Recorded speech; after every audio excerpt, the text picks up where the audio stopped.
Has Singapore started closing its borders to the small pool of eligible tourists? And also in this video, one website is all that you need to get yourselves ready and organized for your trip into Singapore. Stick around.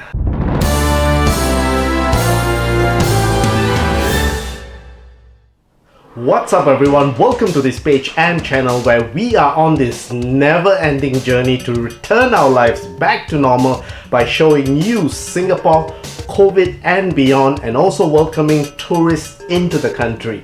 So if you have your sights set on visiting Singapore, be sure to like, subscribe and follow, and you will be on your way to having a great time here.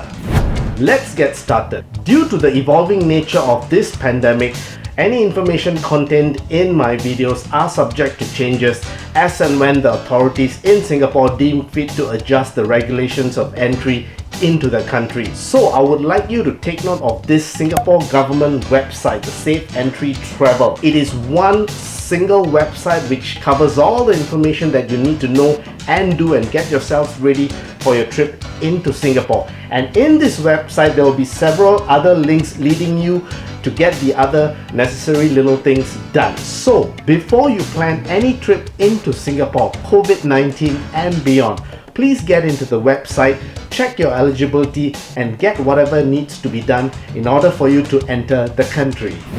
Now, moving on to the situation at the borders. I have said this before and I will say it again. Singapore does look at the COVID-19 situation in a particular country before deciding whether tourists can arrive from that particular country into Singapore for a holiday. And from September 2020, which is last year, Singapore has been gradually opening up its borders to selective countries in bits and batches. However, after 4 months having opened our borders to 6 countries, things kind of came to a halt at the end of last year, December 2020, due to the new variant of the virus emerging as well as the resurgence of cases in many of our neighboring countries like Vietnam, Thailand, South Korea, Japan, and even Australia. So coming into 2021, Singapore has yet to open up our borders to any new countries. Also, the much talked about air travel bubble between Singapore and Hong Kong has gone all quiet.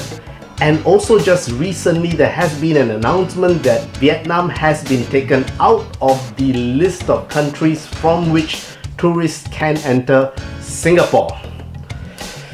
Now, I don't know about you guys, but I absolutely miss traveling and I miss having tourists in this country.